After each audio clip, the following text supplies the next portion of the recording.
Here's two controllers that I received. They're awesome. Till they weren't. Then they were awesome again. Let's go back and start from the beginning. Hello Svenny, it's me, Svenny McG. I got a new package in the mail.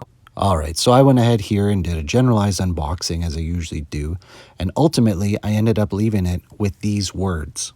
But what I'm going to do now, my friends, is I'm going to charge this controller and I'm going to use this controller. In fact, I'm going to go ahead and I'm going to use it for about a week or so. So while I was testing this controller, I actually did receive this one as well. So what I'm going to do is I'm going to do a double unboxing of them. Okay, so this is the T37 and the T39 Pro. There is a T39 model as well. We'll explain the differences in a moment.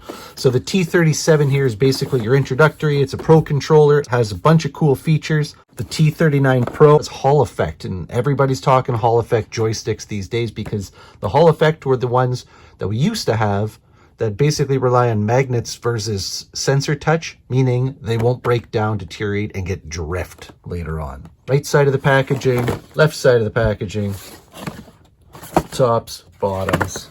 So the T37 here will work on a computer USB wired. Otherwise, we'll connect to your Nintendo Switch via Bluetooth. 400 milliamp hour battery versus a 600 milliamp hour battery for the T39 Pro. Again, both have turbo functions. This one has the NFC, has Hall Effect. You have an extra programmable button on the front here that you can utilize as opposed to ones that you sometimes see on the back. Both have 6-axis gyro, and you can throttle the vibration on that. All features we'll look at momentarily.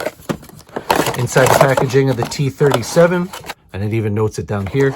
So of course you got a USB-C cable for connecting to a PC or charging. You've got this EasySMX card. You've got your manual here. So some of those things like we've seen on other controllers, you can set the vibration, basically the rumble, 100, 70, 30, or 0. You have a turbo mode on the controller. You can connect it via the USB to your PC. You can reset it on the back. There's a little pinhole down here. Unboxing its brother here. So this says T39 on the packaging. This one, surprisingly, all I had was this manual, which appears to be in either Japanese or Chinese. Forgive me for not knowing. And again, one of these EasySMX cards. So these are the two controllers. First impressions. I showed this one as I had it first to my son. I let him hold it, feel it, asked him what he thought. His reply was 9.5 out of 10. I said, how did you come up with that? And basically he said, because I don't give 10s out, Dad. The idea was the controller feels rock solid. It's not cheap plastic. It's not bending. This knurled design here feels good in your hand. The controllers are tight. It's got a tight little layout. It feels maybe a little bit smaller than your standard Pro controller, but great for adult hands, awesome for kids. These all tend to have that kind of upward US cross pad here. I've said before in other videos, I don't love it, but I don't hate it. It works. There's your turbo. That's for capturing your photos. That's your home button. It's the EasySMX logo. That's the same on both controllers. This one feels a little bit more lightweight. The Pro here definitely has a little more mass. It's part of the shell as well. This boasts that it has this kind of clear cover, basically. It's like the controller itself is protected with the casing over top of it. But it's part of it. You can't remove it and then just use the controller underneath because it will separate. But, I mean, it looks great. Okay, so firstly here, one thing as a third-party controller, not all of them are able to do this, but this one will wake up your Nintendo Switch. Now, one feature that this has, as mentioned, is this actually has the tilt. Again, this is a feature that both the T37 and the T39 both have. It's fun to have features like this available. You can hear the vibration here going crazy as I shoot the gun. And again, even here, this game supports even the motion control. So if you really want to use the stick, and not for me, but you could do it. At least if you want to do it, the controller's not going to hold you back. Okay, now I'm going to turn the rumble up. So I'm going to hold down the turbo. Flicking upwards. Okay, so that's 100. 75. 30, and now it's off. So I'm going to hold it up again so you can hear that 30. You hear that just a little bit? Now I'm going to go up 75 or 70 and right to 100. So again, you can throttle that way. Again, I want to just take a picture, press the circle, capture taken. All right, and here with Hyrule Warriors Definitive Edition, if you recall with this game here, I'm now going to use the EasySMX Pro T39 Pro because it has that built-in NFC. And if you recall here on this game, at the title screen here, if you hit the R button, you can trigger and touch an Amiibo to the NFC. Check that out. It just read off of Ganon. I now got a new weapon, the Swords of Despair, brimming with dark power. And we've got the Wacky Guardian here. Gives us a giant knife. So there you can see there, the NFC, the reader for the Amiibos, working fantastically in here.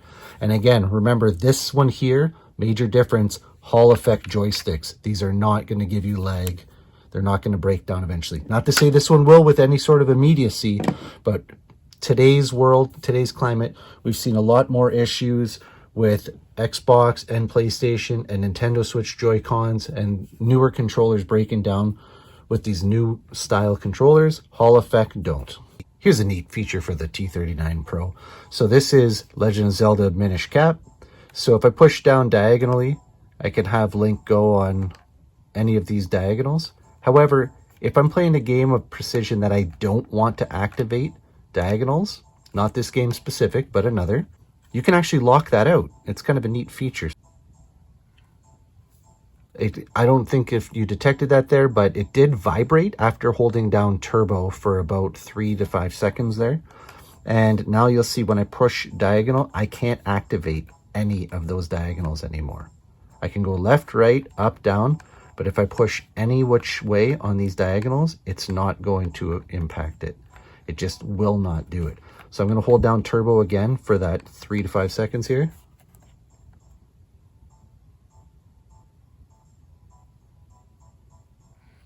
Okay, it just vibrated again. And now you'll see if I push on the diagonals, it works again. So kind of a cool feature that you can actually lock out the diagonal movements if there's a game you're playing that you don't want to actually have that feature. You want precision, just up, down, left, right.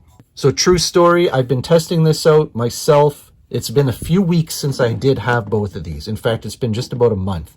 And first time I unboxed this, passed it over to a couple friends. My kids had it for a little bit. I had some friends over. They started playing with it.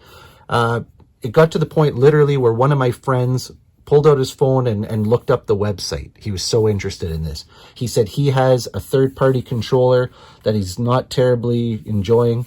It's a little too cheap, he said. I don't know which make, model, whatever, but this one here he actually really liked.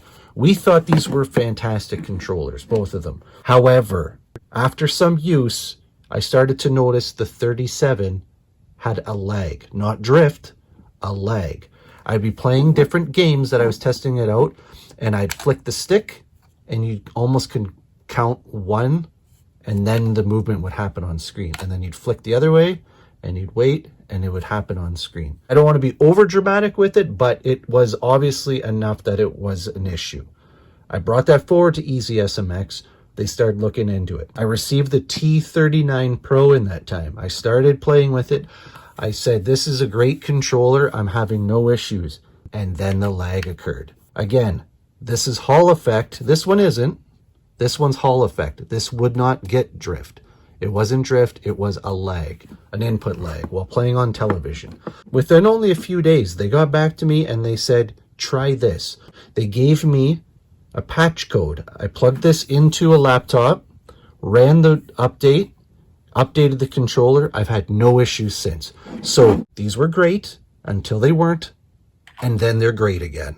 In fact, this one here, I did quite a bit of playtesting with the T37, playing in basically handheld mode on Nintendo Switch. And as you can see, I was having no issues. So it was connecting to the Nintendo Switch fantastically. I'd get a lot of playtime out of it. I only encountered some on TV, but they did provide patches for both of these. So it can be assumed that should you get your controller and encounter a lag, contact them. They'll get you that patch right away. New controllers will be coming out with the patch installed. So it's not going to be a continued issue, this was an issue I found. From our conversations, I was basically receiving some of the first ones that they were rolling out there. So it was almost like I want to say I was kind of beta testing it for them, but I was able to go ahead and provide some feedback and make a happy resolve on this. So again, my final thoughts on these, like I said, they weren't without issues to start. However, the issues are resolved. And to me, that's the biggest piece of the pie. You pay for something, you're going to want to make sure you get a working product, but if you don't, you want to make sure that customer service is going to back you up. EasySMX can be reached through WhatsApp if you don't even want to go through emails. That was some of the most impressive out of all of this, was how quick and easy we were able to talk through the problem, get it resolved. They truly wanted this to go well. And even though there was, let's say, a hiccup, I'm still going to have to go ahead and say, great products. My family and I, my friends, we really liked these controllers. Again, guys, this is just my opinion. I'm not paid by EasySMX to endorse these controllers. They did send them to me for review, but all in all, like I said, I've tried to be pretty transparent here on my experiences with them, and ultimately, I'm left satisfied. Hope you did enjoy this video. Please go ahead, leave comments below. Let me know what you think. I do have affiliate links down below, and I will have a discount code below as well, so go ahead and use that and save yourself a couple bucks. Always appreciate hearing from you, anybody that likes and subscribes, because it always helps grow my channel. Until I see you guys again soon, please guys, take care. Be good to each other. Bye now.